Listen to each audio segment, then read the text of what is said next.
Good evening, and thanks for joining us. I'm Jill Jordan Spitz, Senior Editor for the Arizona Daily Star, in for Maria Parham. Tonight on AZ Illustrated Metro, we'll look at the history of mining in Arizona and find out how it shaped the state. Then we'll have a panel discussion about the proposed Rosemont Copper Mine in the Santa Rita Mountains. Finally, we'll ride along to see Tucson Fire Department's approach to less serious 911 calls. But first, a look at today's top stories. Arizona's Game and Fish Department announced this morning that 2 bighorn sheep were born in the Santa Catalina Mountains. Game officials say the lambs were both spotted last week and look to be about a month old. The news is especially good because earlier this week, game officials revealed another adult bighorn was found dead, bringing the total number of bighorns that have died to 10 since nearly 3 dozen were released in the Catalinas late last year. Game officials are trying to reestablish the bighorns in the mountain range. The Arizona House Committee on Public Safety, Military and Regulatory Affairs approved a bill this morning requiring all corrections and detention officers be U.S. citizens. The proposal angered some committee members who say it precludes military veterans who are legal permanent residents from applying for those jobs. But backers of the proposal say the jobs should be held only by U.S. citizens. The proposal passed on a 5-3 party line vote. It still must clear the full House and Senate before being sent to the governor. And 3 state departments are issuing a rabies advisory for Pima and Santa Cruz counties. 13 rabid skunks have been found in the 2 counties so far this year. In comparison, 17 were found in all of 2013. Of the 13 cases so far this year, 6 have been near Tubac and 11 have occurred near the Santa Cruz River. And that's a look at tonight's headlines.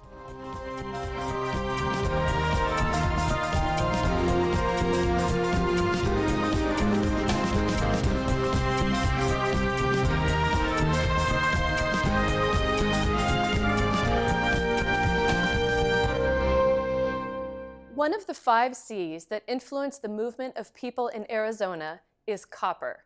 It's no surprise, then, that the history of Arizona is tied to mining.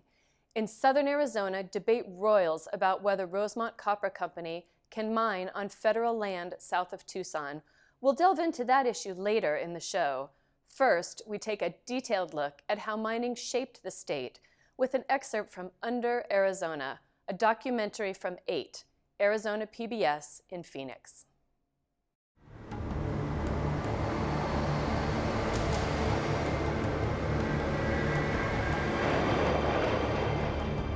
The story of what's under Arizona would not be complete without telling the story of the early days of mining in Arizona.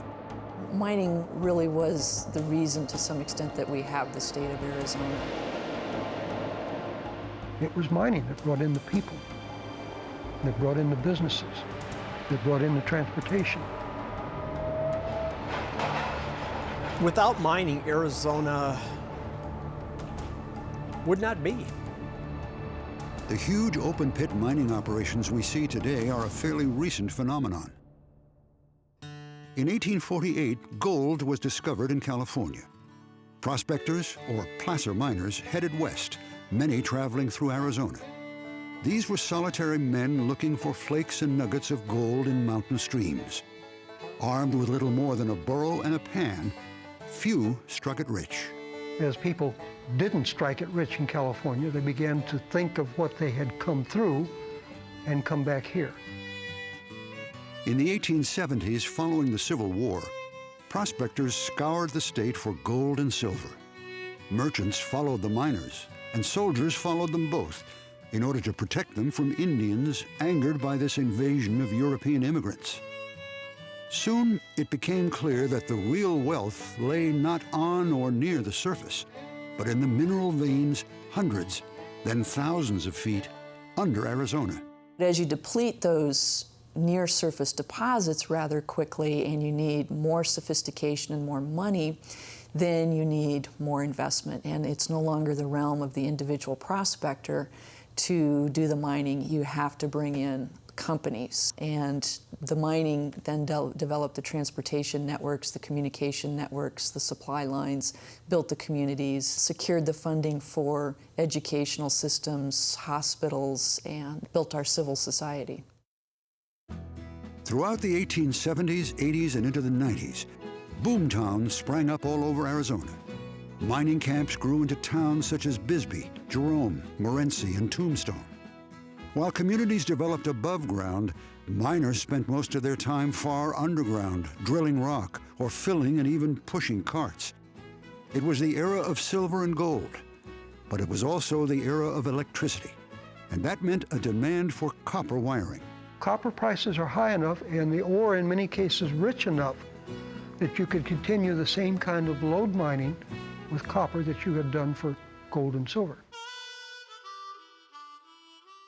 Living in these mining camps, you were definitely living on the edge of civilization and living on the edge of being able to survive most of the time. It's dirty and rough, especially for the underground miners. The tools were so primitive.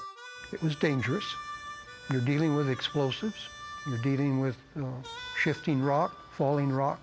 And as they followed the lode downward, quite often you're dealing with mines that are at a great depth, 2, 3, 4, 5,000 feet. It was grueling kind of work, and people didn't last at it terribly long. Hard rock miners, as underground workers were called, spent 8 to 12 hours a day, 6 days a week, performing the backbreaking work of blasting, drilling, and hauling rock out of a labyrinth of tunnels. On occasion, they would stumble onto caves full of crystals. The men might take time for a photo. More often than not, they would blast on through. While the men left the mines at the end of their shift, the animals put to work in Bisbee did not. Mules lowered into the shafts spent their entire lives as beasts of burden, underground. Above ground, the mining towns were booming. They were noisy, they were muddy, they were dirty. There was something going on around the clock because mines worked 24 hours a day. You would see livery stables, teamsters, merchants. The people needed food, they needed clothing, they needed equipment, they needed housing. There was always restaurants open, there were always saloons open, there were always stores open, and so they ate very well. These restaurants, if you look at the menus, for example, they imported oysters and champagne. You would see entertainment. The miners needed somewhere, even though they were working 6 days a week, somewhere on that 7th day where you could go relax, drink, gamble. Prostitution was rampant. Ladies of the line would be available. They were really raucous, noisy, and we're not used to having horses in the road, smelly kind of places. Despite the conditions, mining was considered a good way to make a living. It paid well, and the work was often abundant. The men worked together, but lived in racially segregated communities. Their pay was also based on race.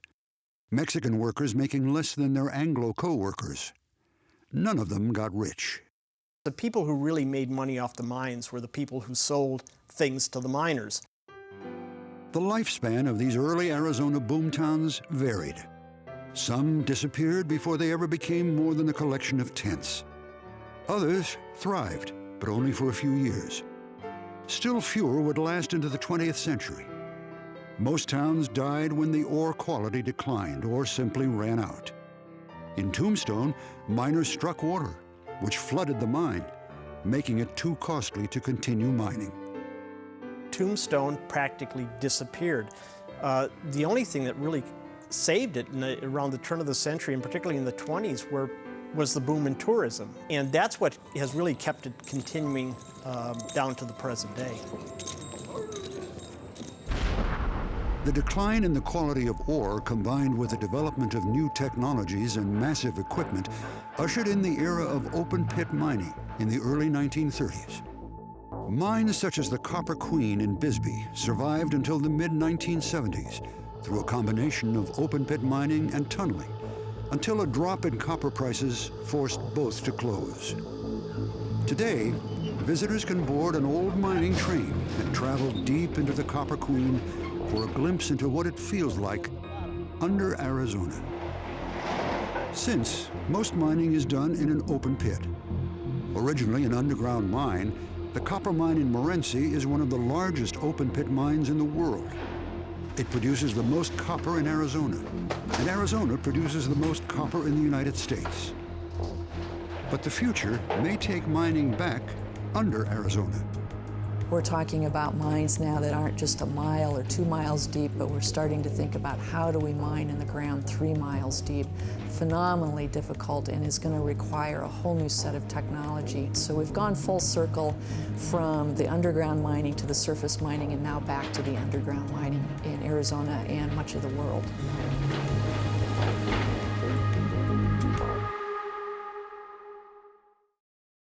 As we just saw, mining helped shape Arizona physically and economically.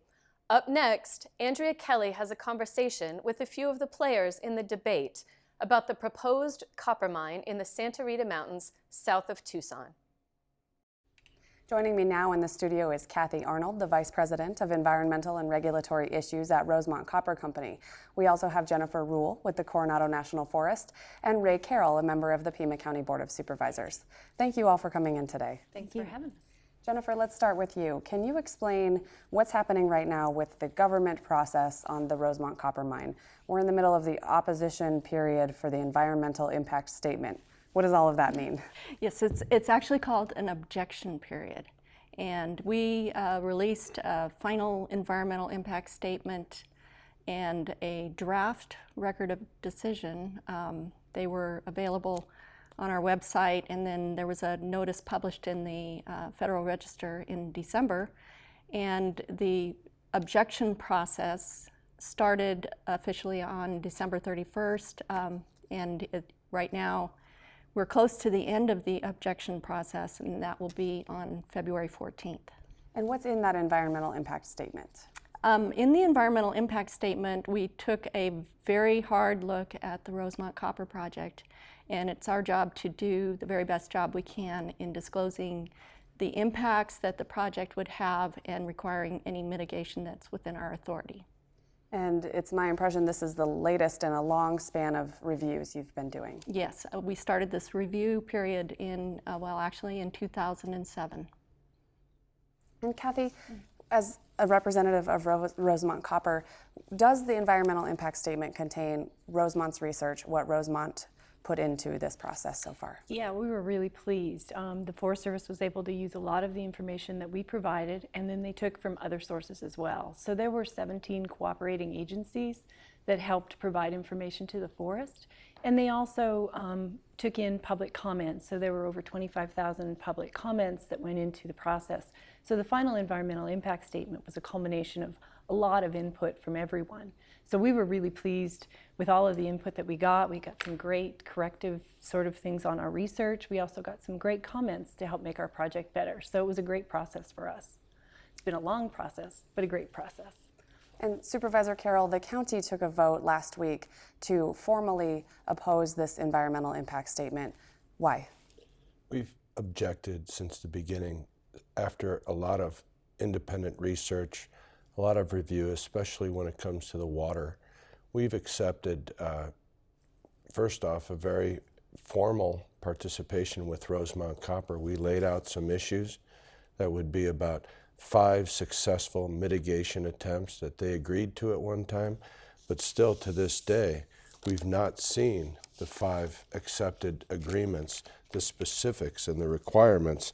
So the performance standards that they once agreed to in a letter back in 2006 have still yet to be met. So the Board of Supervisors has objected, not only as the board, but also as the Flood Control Board, because really down to the bottom of this issue is the Davidson Canyon, which flows into the Cienega.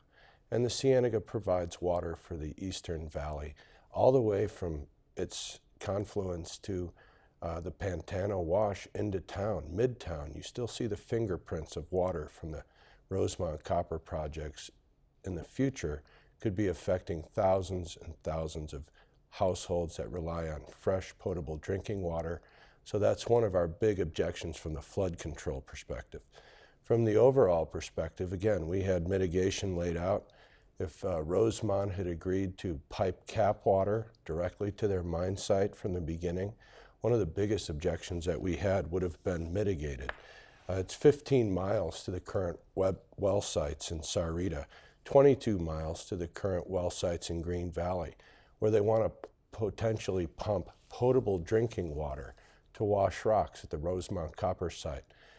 We're opposed to that. We believe that it's important that these waters stay in the upper Santa Cruz water table and not be pumped out of there with the fleeting promise of replacing them with cap water, which we know is an overpromised commodity. With the droughts in California, with the droughts in Arizona, we feel even more so today that cap water is not a reliable replacement, nor do the voters in these districts want to drink cap water. They like their potable drinking water to come from groundwater. Kathy, I'd like to have you respond. Yeah, Supervisor Carroll brings this up a lot, and we can only do what we're legally allowed to do. So right now, we do not have an allocation of CAP water, so you cannot use it directly. We have an authorization to use the groundwater that's in the Santa Cruz Valley. We can use 6,000 acre feet. We also have the opportunity to replace the water with CAP water by helping a local community water company provide access to their CAP allocation and get it into the ground. There are just limitations to what we can do legally. Now, we have never said that we would actually not use CAP water if that was available. We just right now can't. We have applied for CAP allocations. We've purchased over 45,000 acre feet of CAP water that we've put into the ground already. And that's 9 years worth of operating water. So there are opportunities for recharge. The worries about water not being available are an argument that's hard to fight, because one, you don't know what's going to happen in the future with the snowpack, with the rainfall, and two, to just automatically say it's not going to be there is not appropriate, because there are allocations, everyone gets a share, and they may reduce what's available, but that doesn't mean they go away. So the opportunity to purchase water going forward is still there for us, and we do have opportunities to do that. So we're doing what we can, and so to say that that's the one thing that if that went away, everything else would be okay, it's something that we can't fix, and that's why Supervisor Carroll chooses that argument. There's just no way to fix that argument. We've been talking about this mine for years. As Jennifer said, the permitting process began in 2007. It's generally talked about as an issue of the environment versus jobs. Is it as simple as that, Kathy? No, I don't believe that it is. I think that the jobs are important. I think every job has an impact on the environment. And I think it's easy to point at one industry and say, you're causing a problem, and we don't want you here. But if you don't give the new businesses the opportunity to come in, grow, change the technology, move technology forward, you're actually causing things to back up and nothing to change and things to get worse. So where we are right now is unsustainable as far as jobs and the opportunities that are available in Pima County.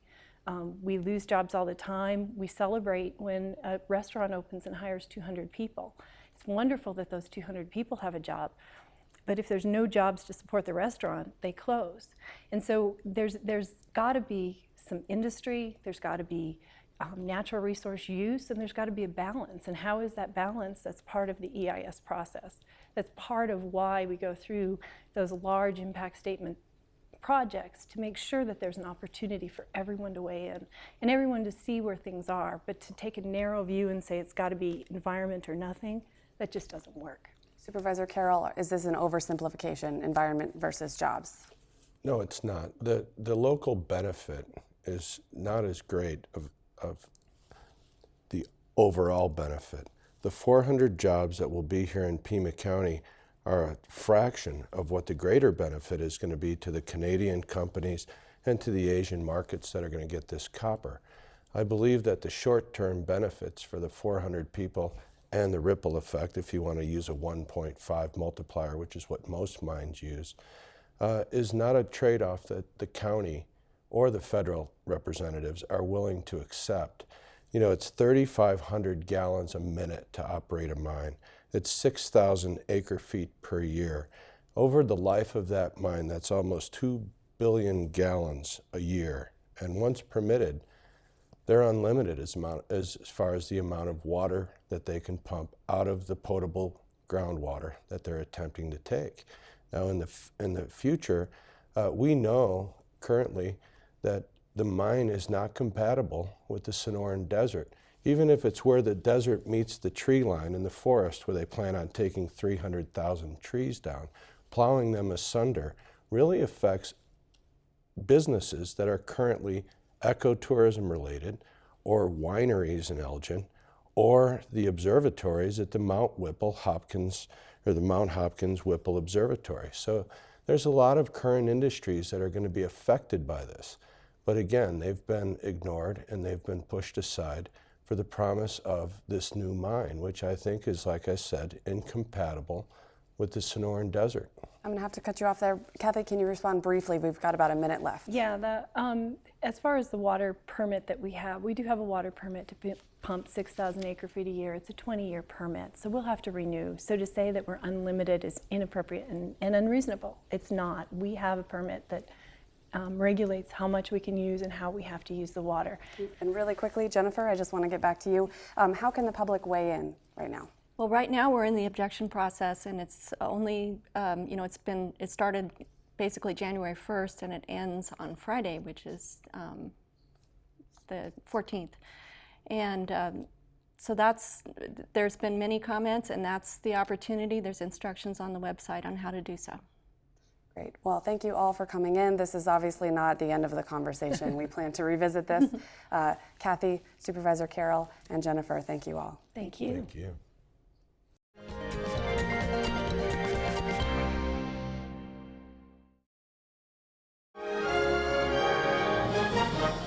I'm Judy Woodruff. On the next News Hour, we continue our series on closing the country's economic gaps with Republican Senator Marco Rubio. That's Wednesday on the PBS NewsHour. A century ago, no one had to pay composers to play their music.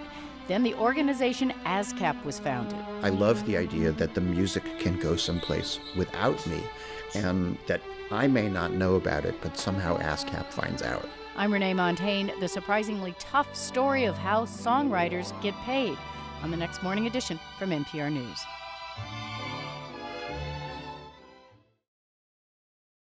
Next, we have a story about Tucson Fire Department's plan to respond to the Tucson community as quickly as possible. Last year, the department started a program to help alleviate the emergency call load in the busiest part of the city.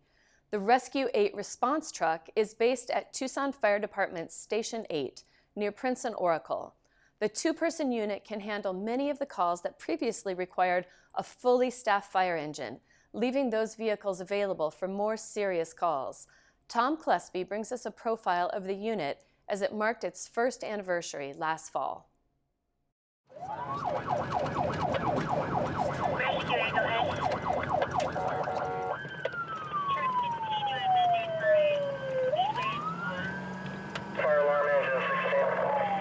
Hello, ma'am. How are you? All right. What happened? You hit me with the rock. And you did not get knocked out, right? No. Was this rock here, right, ma'am? Yeah. That's one he hit you with? There was two of them. I think you're going to need some stitches on your ears. Fire Rescue AP, let's transport. In some instances, we don't need all 4 people on the engine. In a lot of instances, we do need all the manpower that we have on the engine, just because in a medical scene, it can get your manpower can get used really quickly. Can you tell me where the We'll check the computer before we go to make sure that we are going to be able to give them the best care, and we won't need more people. 12888? 12888? Yes, sir. Station 8's area in the city of Tucson basically is the northwest quadrant of what the city of Tucson covers, and we go as far north as River Road, we go as far south as Grant, and then west to about the interstate, east to about Campbell. It's a very busy area. We run a lot of calls. There's a lot of traffic, a lot of violence. Fire department. Hello. Who are we here for? For you?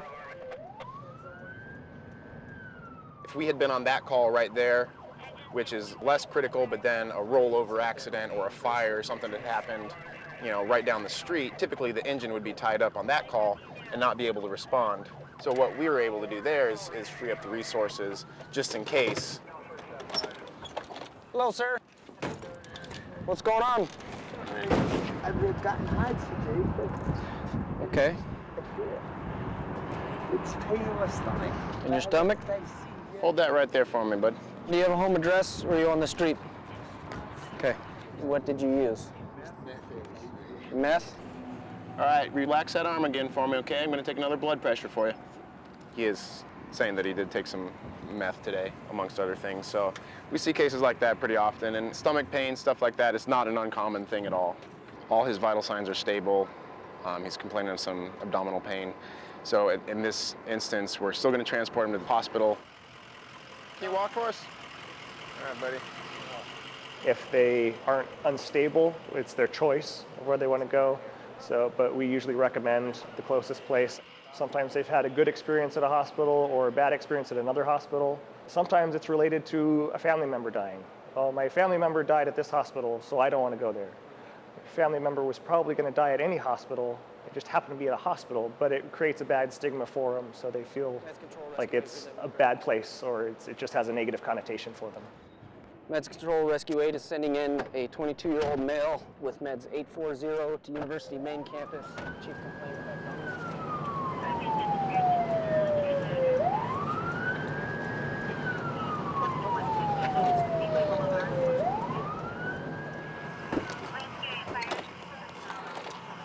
Fire Rescue 8, go ahead.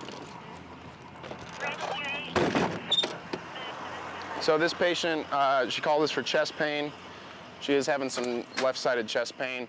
Our main area of concern right now is her blood pressure is pretty high. So we're gonna transport her to the nearest facility. Fire Rescue 8, will you add us to the engine's assault on Fort Hood?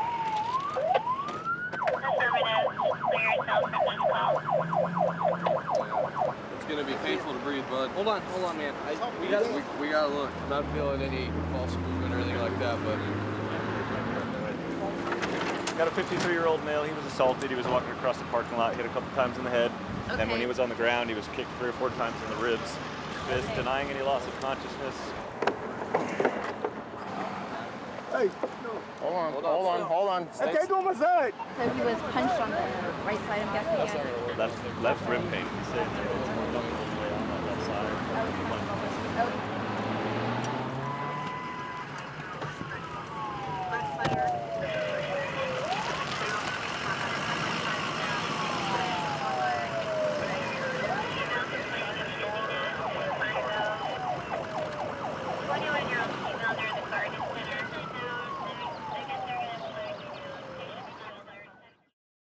You can see more on emergency care in an hour-long documentary premiering here on KUAT Channel 6 at 8 p.m. Wednesday, February 26th.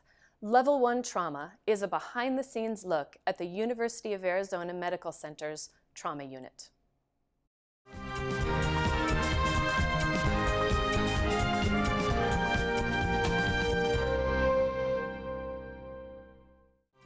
That's our show. To keep up with the latest news and watch segments from this and other editions of AZ Illustrated, go to our website, news.azpm.org. I'm Jill Jordan Spitz. Thanks for watching.